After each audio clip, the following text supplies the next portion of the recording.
Dwayne "The Rock" Johnson's movie, Red One, was released last year on the 15th of November, and it checked most of the boxes for a blockbuster movie. A massive budget of $250 million, a star-studded squad, while also being shot for the big screen for viewers to get the most experience out of it, and most importantly, inspired by Oppenheimer, according to The Rock himself. I mean, who doesn't love Christopher Nolan and Oppenheimer? Absolutely no one. However, for the sake of Red One, the same boxes that it ticked were used against it, as the massive budget resulted in a huge loss. Being shot for huge cinemas resulted in low turnouts with no experience to be obtained from the massive flop. One member of the star-studded squad was making rounds in the news for all the wrong reasons. And being inspired by Oppenheimer turned into hate, as the people who loved Oppenheimer hated Red One so badly, as the movie wasn't even close to its inspiration in any parameter.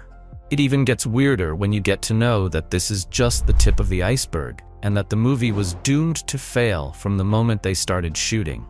The movie was originally scheduled to be released during the Christmas season of 2023, but it was postponed to 2024, citing labor strikes as the main reason for the delay. But the exact reasons behind the extended release date will shock you. In this video, I'm taking you back to where it all started, together with all the controversies that surrounded the whole project, making it the perfect recipe for disaster.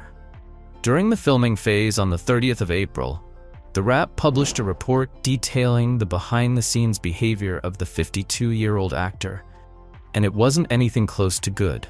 In the report, The Rock was accused of peeing in water bottles once he was away from his trailer on set, and that people on his team would dispose of them. According to an anonymous insider, on set, away from his trailer, if he needs to pee, he doesn't go to the public bathroom. He pees in a Voss water bottle, and his team or a PA has to dispose of it.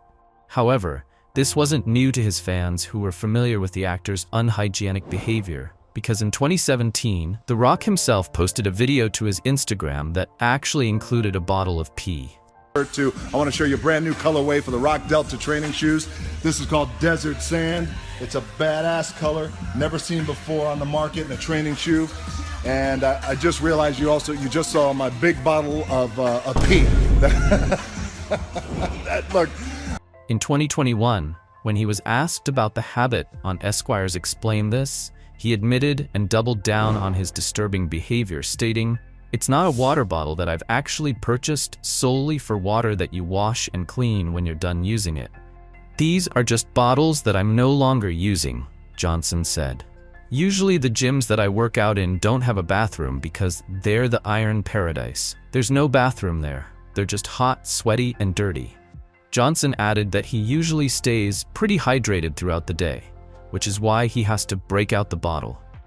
As skeptical as it sounds, it appeared believable to some for a gym to lack a bathroom. Maybe you never know, since I haven't been at his gym before. It might be true. But the one thing we are all sure of is that his sets during the filming of Red One had public bathrooms, and he decided to ignore them, instead taking a leak in the water bottle. That wasn't too bad, since he had built a reputation around his unhygienic behavior for a couple of years by then.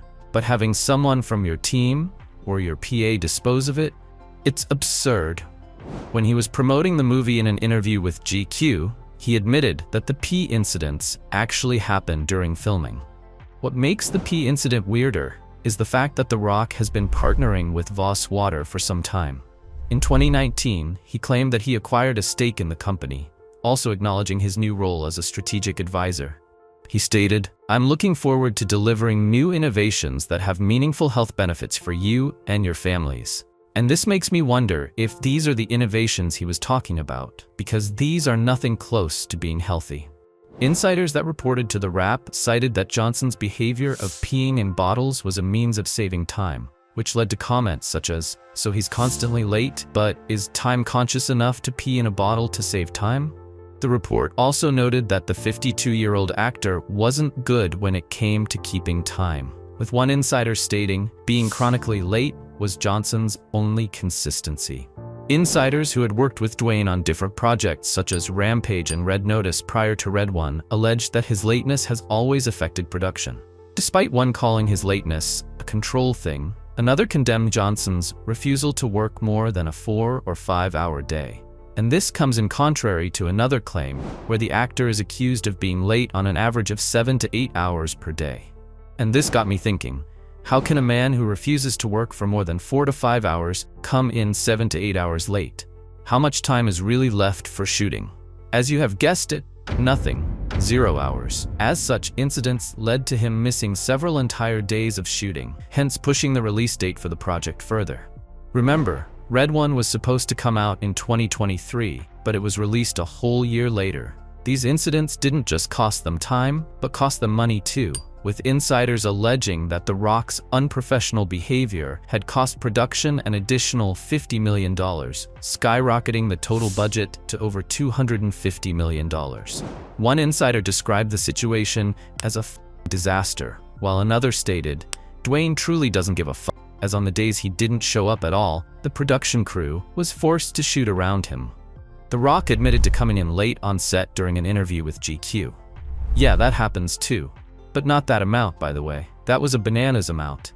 That's crazy, ridiculous. Johnson's chronic tardiness seemingly went back years, stemming from his refusal to work a full shooting day, despite factoring in his 3-hour daily workout routine, and was in part the reason for the friction between him and Vin Diesel in the Fast and Furious movies. Insiders also reported that he had a feud with Ryan Reynolds during the filming of Red Notice, as Reynolds was pissed after the 52-year-old actor showed up on set 5 hours late, only for him to turn it into a huge fight, after which he left, putting the whole day to waste. Dwayne's tardiness was speculated to not only escalate the movie's budget, but also make the movie a potential disaster. Earlier that month, before the Wraps report, Dwayne Johnson and his team had shown a glimpse of the movie at CinemaCon. However, the whole movie wasn't exhibited to all theater owners as the case usually turns out, but it only showed 10 minutes of the movie to a selected list of journalists handpicked by Dwayne Johnson inside a spacious suite at Caesar's Palace. The Wrap stated that this move indicated that Amazon themselves knew that their delayed holiday film would have a rocky journey when it hit theaters. And it all makes sense when you get to know that the movie wasn't intended for theaters in the first place. It was meant to be streamed on Amazon Prime.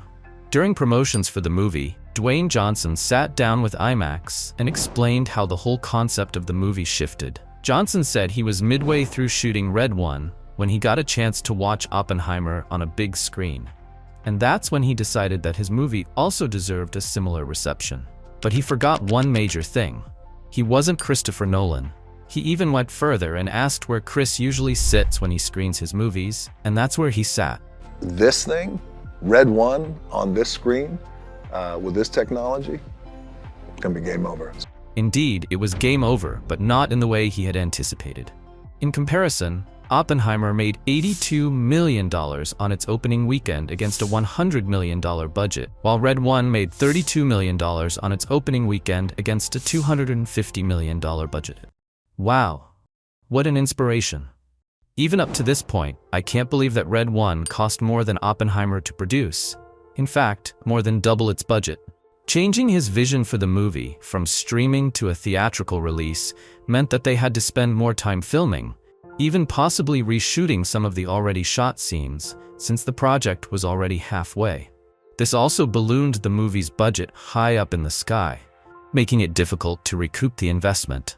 Although the budget rose exponentially, other factors of the movie didn't change, including the feel, as the movie still felt like it was meant for streaming. The people who watched it on Prime actually got a better value for money experience. It even gets weirder when you think about the fact that Amazon actually wanted to build a franchise around this movie. I actually don't know how Dwayne Johnson convinced Amazon that they could build a franchise around this thing. This, by the way, proves how much The Rock is good at selling stuff to investors, reaching a point where his fans call him a walking ad. The level of unprofessionalism that surrounded the movie was so high, from Dwayne Johnson's awkward behavior to having inexperienced executives working on the project, in addition to missing entire days of shooting due to The Rock's tardiness, which led to over a year of rescheduling. And the only thing that could save the whole project was the end product. But unfortunately, that didn't happen. When the first trailer dropped in June of 2024, it received mixed emotions from fans and reviewers. A Guardian article described it as the kind of goofy, weightless action mush that streamers regularly finance and then forget about. They added, "It has the same empty, forgettable action beats as Red Notice, the Netflix film that Johnson made 1 year before that." While the trailers gave fans mixed emotions, the final movie gave them a chance to pick a side, to which they did, and critics did what they know best. They called out the movie for lacking a concrete storyline, in addition to being confused about who the movie's target audience was, as it contained family-friendly scenes fused with darker, more mature undertones and jokes that may go over younger viewers' heads. Despite the movie being released in mid-November to take full advantage of the whole Christmas season, it brutally failed at the box office, as it was only able to bring back $185 million against a $250 million budget, resulting in a $65 million loss. I even feel sorry for Amazon, because they paid Dwayne Johnson $50 million for his involvement in the movie. That actually indicates that The Rock cost Amazon a total of $100 million, if we include the $50 million he cost them in damages during shooting. I don't know if it's actually disappointing or not for the 52-year-old actor, because for him he bagged a $50 million paycheck, but box office-wise it was disappointing, as he was looking for another hit. But luckily, Moana 2 has gained him some credit after facing failure after failure.